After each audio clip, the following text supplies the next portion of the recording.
So students, सी squared की body का general plan इसको डिस्कस करते हैं। इसको देखना शुरू करना यहाँ से, जहाँ से वाटर इसकी बॉडी के अंदर आ रहा है। ये इसका इन करंट साइफन है जिसके अंदर इसका माउथ होता है, और उसके बाद ये जो गुलदान की तरह का पोर्शन है ये इसका फेरेंक्स है जिसमें छोटे छोटे सुराख हैं। मतलब कि समझना है कि एक बोतल है जिसमें छलनी की तरह का पैटर्न बना हुआ है। तो फर्स्ट ऑफ ऑल ये वाला ये है एक्स करंट साइफन, जहाँ से पानी एक एनिमल की बॉडी से बाहर निकलता है। तो अगर इसको डिस्टर्ब किया जाए, मतलब इसको छेड़ा जाए, इसको हाथ लगाया जाए, इसको इसकी जगह से उखाड़ने की कोशिश की जाए, फिर क्या होता है कि चूँकि पानी के अंदर होता है, इसकी सारी बॉडी में पानी भरा होता है, तो ये अपनी बॉडी को कॉन्ट्रैक्ट करता है, जिसके नतीजे में इसकी बॉडी के अंदर इधर से भी और ये ऊपर वाली ओपनिंग से, दोनों से पानी ऐसे शावर या जेट की फॉर्म में बाहर निकलता है।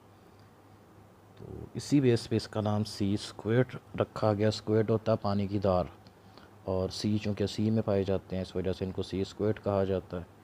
क्योंकि हर बंदा कोई इस तरह की चीज़ देखेगा तो लाजमन उसको छेड़ता है और देखता है इसको कोई चीज़ मार के कि ये क्या है। मतलब सुकून से अपने रास्ते नहीं जाना, हर चीज़ को डिस्टर्ब लाजमी करना। तो फर्स्ट इंसान जिसने इसको इस तरह से ऑब्ज़र्व किया था उसने इसका नाम सी स्क्वेड रखा, वही नाम आज तक चल रहा है। तो बी पे है इसका फेरेंक्स। फेरेंक्स के अंदर सीलिया होते हैं और इसके अंदर इसके गिल स्लिट्स पाए जाते हैं। सीलिया की बीटिंग से पानी का बहाव पैदा होता है जो एनिमल की बॉडी के अंदर सर्कुलेट करता है। एक तो इससे ये होता है कि पानी में जो फूड पार्टिकल्स उनको फ़िल्टर करके अलहदा कर लिया जाता है। दूसरा, जो डिज़ोल्व्ड ऑक्सीजन होती है वो भी फेरेंक्स वाले रीजन के अंदर ही पानी में से अलहदा कर ली जाती है। सी नीचे ये जो ब्लू कलर का आपको एक शेल नज़र आ रहा है इसकी बॉडी की, इसकी आउटर मोस्ट कवरिंग होती है। ये बेसिकली टिश्यूज़ होते हैं एक तरह के, इसको कहा जाता है ट्यूनिक। ट्यूनिक मतलब आउटर मोस्ट कवरिंग। तो कुछ ट्यूनिक थिक होते हैं और सख्त होते हैं, जबकि कुछ बहुत बारीक और ट्रांसपेरेंट होते हैं। इनका काम होता है कि इसके अंदर जो एक्चुअल एनिमल रह रहा है उसको प्रेडेटर से और कोलैप्स होने से बचाना। उसके बाद डी ये है इसका हार्ट। सिंपल हार्ट है, मतलब एक पल्सेटिंग या बीटिंग वेसल है, ट्यूब है दरमियान से मस्कुलर है और वो ट्यूब बीट करती है। तो इस तरह के हार्ट के अंदर कोई चैम्बर शैम्बर नहीं होता, बस एक सीधी ट्यूब होती है। अगर चैम्बर्स के हिसाब से देखें तो आप ये कह सकते हैं कि इसके अंदर बस एक ही चैम्बर होता है। तो ब्लड का फ़्लो भी डायरेक्शनल नहीं होता, और ऑक्सीजनेटेड डीऑक्सीजनेटेड ब्लड सारा आपस में मिक्स ही होता है, लहदा लहदा नहीं होता।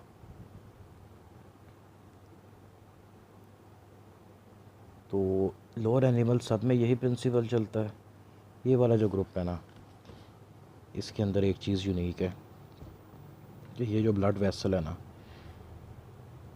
ये दो स्टेप्स में बीट करती है। मतलब कि पहले कुछ सेकंड इसका ये ऊपर वाला हिस्सा बीट करता है, अगले कुछ सेकंड इसका नीचे वाला हिस्सा बीट करता है, इकट्ठा बीट नहीं करता। इससे ये होता है कि जब ये वाला बीट कर रहा है तो ब्लड ये ऊपर वाली डायरेक्शन में जाता है, फिर नीचे वाला बीट कर रहा है ब्लड नीचे वाली डायरेक्शन में जाता है। यानी कि हर थोड़ी देर के बाद इसमें से ब्लड का जो डायरेक्शन है उसको चेंज कर दिया जाता है, फॉरवर्ड और रिवर्स में। उसके बाद ई सिलिएटेड ग्रूव्स। तो फ़िल्टर फीडिंग के दौरान जो फूड है इन ग्रूव्स के ऊपर ट्रैप हो जाती है। मतलब यहाँ पे इस तरह की बारीक बारीक चैनल्स या नालियाँ सी बनी होती है जिनमें सीलिया लगे होते हैं और म्यूकस से कवर्ड होते हैं। तो फूड पार्टिकल्स उनके साथ चिमट जाते हैं और उसके बाद फिर ये जानवर के डाइजेस्टिव सिस्टम में जाके डाइजेस्ट हो जाते हैं। ये है ना कि यहाँ पे फूड ट्रैप हो जाएगी और फूड उसके बाद यहाँ पे नीचे इसके एसोफेगस में, ये एसोफेगस है ट्यूब, उसके बाद ये नीचे इसका स्टमक है, उसके बाद इंटेस्टाइन और उसके बाद एनस है। यानी कि फूड पार्टिकल्स यहाँ पे ट्रैप हो जाएंगे और यहाँ से चलते चलते आते हुए फिर यहाँ से बाहर। ठीक है, तो ऊपर एफ़ इन करंट साइफन या इसका माउथ है, यहाँ से वाटर एंटर होता है। तो इस डायग्राम के अंदर ना इसका सर्कुलेटरी सिस्टम, इसका डाइजेस्टिव सिस्टम, इसका रेस्पिरेटरी सिस्टम और एक्सक्रीटरी सिस्टम सारा कुछ ही ना एक तरह से शॉर्ट फॉर्म में एक्सप्लेन्ड है। खैर इसी चीज़ों की अब आगे डिटेल आएगी। फ़र्स्ट ऑफ ऑल ट्यूनिक है, तो इनके ऊपर एक आउटर मोस्ट कवरिंग होती है जिसको ट्यूनिक कहा जाता है। लैटिन वर्ड जो ट्यूनिकेटस, इसका मतलब है ट्यूनिक पहनना या गाउन पहनना। तो ट्यूनिक बेसिकली वो जो चोगा होता है या फैंसी वाला गाउन होता है, बुरका नहीं गाउन, उसको कहते हैं। तो देखने में जेल की तरह का होता है, कुछ स्पीशीज़ में बहुत नाजुक होता है, वाकई टिश्यू की तरह का या प्लास्टिक की शीट की तरह का होता है, जबकि कुछ के अंदर ये काफ़ी ज़्यादा सख्त होता है,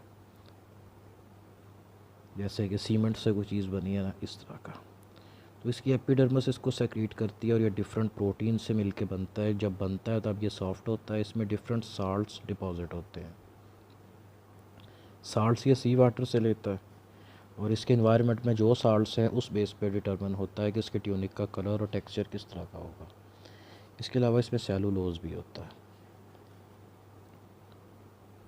उसके बाद मेसोडर्म से बनने वाले टिश्यू जिसमें ब्लड वेसल्स और ब्लड सेल्स हैं, ये भी ट्यूनिक के साथ अटैच होते हैं। ट्यूनिक के निचले सिरे पे रूट लाइक एक्सटेंशंस होती हैं, इनको स्टोलन्स कहा जाता है। एमसीक्यूज़ में अक्सर आता है स्टोलन्स क्या होते हैं। इनका काम होता है कि ट्यूनिकेट को किसी सबस्ट्रेट के साथ जोड़ के रखना, और अगर एक जगह पे एक से ज़्यादा ट्यूनिकेट्स हैं तो कॉलोनी के डिफरेंट मेंबर्स को आपस में कनेक्ट करके रखना, यानी कि रूट्स वाला काम करता है। ठीक है, वंस अगेन इसमें जो लेफ़्ट साइड के ऊपर एग्जांपल है, इसके अंदर जो ट्यूनिक है ये ट्रांसपेरेंट है।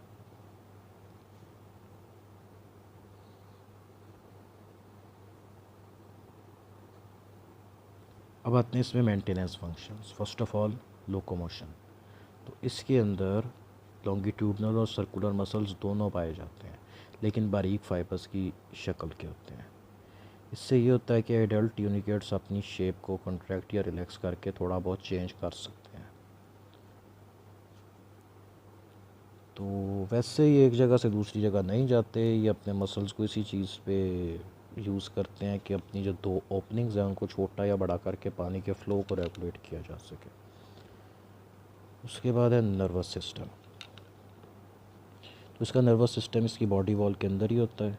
नर्व प्लेक्सस या जाल की शक्ल का होता है। इसके अंदर एक सिंगल गैंग्लियन होता है जो फेरिंक्स के नीचे करके थोड़ा होता है। तो गैंग्लियन इसकी बॉडी फंक्शंस को कोऑर्डिनेट करने के लिए ज़रूरी नहीं होता, मतलब कि अगर इसको कट ऑफ कर भी दिया जाए तो इसके अंदर जो जाल की फॉर्म में नर्व्स फैली हुई हैं वो लोकली अपने सारी फंक्शंस को खुद ही रेगुलेट कर लेती हैं।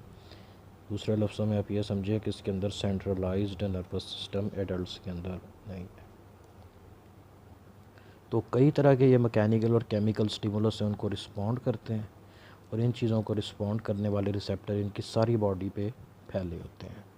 तो इसके अंदर जो दो ओपनिंग्स होती हैं, इन करंट और एक्स करंट साइफन्स, वहाँ पे थोड़े ज़्यादा होते हैं और बाकी बॉडी पे थोड़े कम होते हैं। तो कम्प्लेक्स किस्म के सेंसरी ऑर्गन्स इनके अंदर नहीं पाए जाते, यानी कि देख नहीं सकते, सुन नहीं सकते, बोल नहीं सकते, इस तरह के।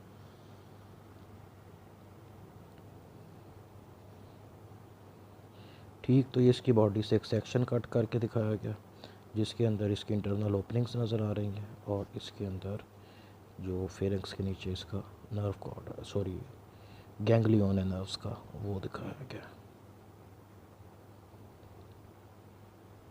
नेक्स्ट आता है न्यूट्रिशन, यानी कि फीडिंग एंड डाइजेशन। तो इसके अंदर जो सबसे इम्पोर्टेंट फीचर जो इसका नज़र आता है, इसका फेरिंक्स वाला पोर्शन बहुत बड़ा होता है और कैविटी जिसको एट्रियम कहा जाता है, ये कैविटी फेरिंक्स के इर्द गिर्द वाली होती है। तो फेरिंक्स इसकी ओरल साइफन से शुरू होती है और उसके बाद नीचे जाके बॉडी के एंड पे छोटा सा इसका बाकी का डाइजेस्टिव ट्रैक होता है, यानी कि एसोफेगस, स्टमक, इंटेस्टाइन और एनस। तो फेरिंक्स का जो ओरल मार्जिन यानी कि ऊपर वाला सिरा होता है, ये इस तरह से डिज़ाइंड होता है कि इससे सिर्फ एक्यूरेट साइज़ के पार्टिकल्स ही इसके फेरिंक्स के अंदर जाएँ। जो बड़े साइज़ की चीज़ें, अगर पानी के फ़्लो के साथ कोई चीज़ या जानवर आ गया है तो वो इसकी बॉडी के अंदर इंटर नहीं हो सकता। उसके बाद इस फेरिंक्स के अंदर फेरेंजियल स्लिट्स यानी कि छलनी की तरह सुराख पाए जाते हैं, उनको स्टिग्मा कहा जाता है। स्टिग्माज इसकी जमा है। तो इसका काम ये होता है कि पानी वगैरह इससे निकल जाता है, फूड यहाँ पे कैप्चर हो जाती है, जिसको फिर इकट्ठा करके नीचे माउथ तक, यानी कि इसका जो एक्चुअल एसोफेगस है वहाँ तक पहुँचा दिया जाता है। ठीक है, वंस अगेन इसकी बॉडी का क्रॉस सेक्शन है। जिसके अंदर ये जो ब्लैक कलर के एरोज़ हैं ये फूड की डायरेक्शन को शो कर रहे हैं कि ये ब्लैक कलर के ये जो अंदर रफ सी लाइन बनी हुई है ये फूड पार्टिकल्स हैं जो माइक्रोस्कोपिक है, सीलिया के साथ ट्रैप हो गए और इनको फिर इकट्ठा करके इसके माउथ की तरफ को पहुंचा दिया जाता है। तो डाइजेस्टिव ट्रैक में आगे, डाइजेस्टिव ट्रैक इसका फेरेंक्स से लेके फिर आगे एसोफेगस, फिर स्टमक, फिर इंटेस्टाइन और एनस। तो फीडिंग के दौरान जो निचली साइड के सेल्स हैं ये वाले, तो वो एक नाली सी बनाते हैं जिसमें सीलिया लगे होते हैं, उसको एंडोस्टाइल कहते हैं। म्यूकस कवर्ड शीट होती है, तो सीलिया का काम ये होता है कि शीट को फेरेंक्स के ऊपर और नीचे मूव करते हैं। उससे ये होता है कि जो फूड पार्टिकल्स चिमट के इसके साथ आए हुए हैं वो इस शीट के साथ चिमटे चिमटे इसके गले में उतर जाते हैं, और जो चीज़ें मतलब कि इसके फूड पार्टिकल्स नहीं हैं वो वहाँ पे आके इसको मतलब ये रिजेक्ट कर देता है। तो होता ये है कि इसके एसोफेगस के आसपास ना इस तरह के रिसेप्टर्स पाए जाते हैं जो कि केमिकल सेंसिटिव होते हैं, कीमो रिसेप्टर। वो कीमो रिसेप्टर एक तरह से इसकी फूड की टेस्टिंग का काम करते हैं। अगर स्टिल कोई छोटे साइज़ की चीज़ ऐसी आ गई जो उसकी फूड का पार्टिकल नहीं है तो उसको वहाँ पे भी रिजेक्ट कर दिया जाता है।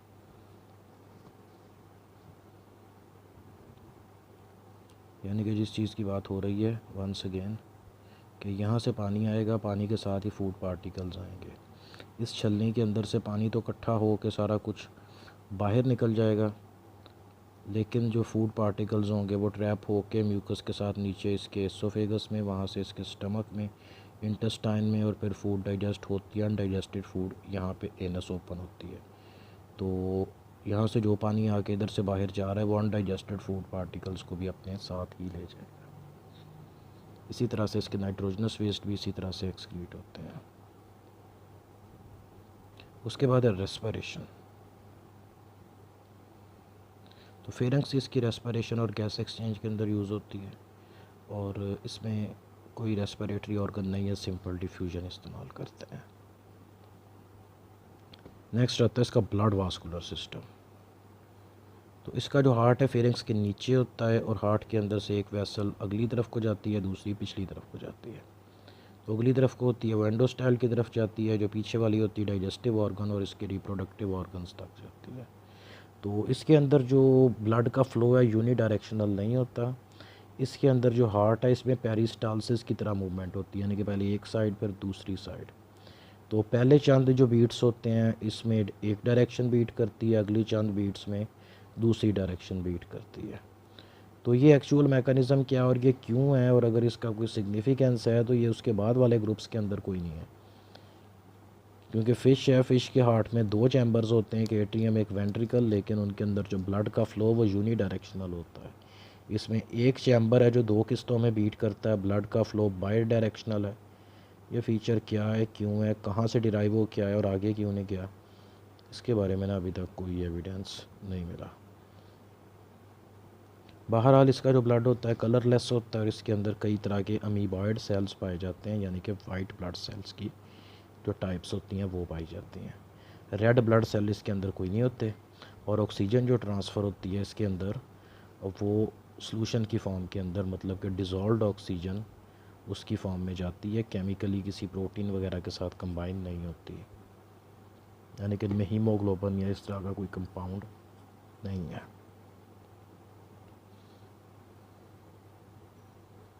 उसके बाद एक्सक्रीशन, नाइट्रोजनस वेस्ट इनमें जो प्राइमरी बनता है अमोनिया होता है, तो वो इसके फेरेंक्स से सीधे पानी में डिफ्यूज़ हो जाता है और वहाँ से ये बाहर चला जाता है।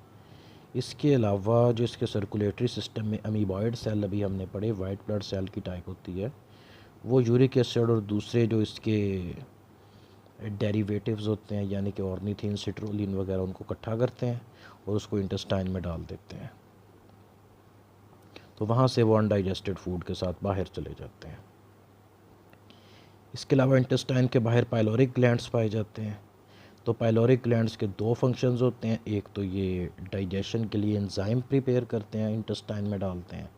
दूसरा इसके बारे में ये भी बिलीव किया जाता है कि ये डाइजेस्टिव फंक्शन के अलावा एक्सक्रीटरी फंक्शन, यानी कि इसके सर्कुलेटरी फ्लूइड से जो वेस्ट होते हैं उनको फ़िल्टर करके इसकी इंटेस्टाइन में डाल देता है ताकि वो अनडाइजेस्टेड फूड के साथ बाहर निकल जाए।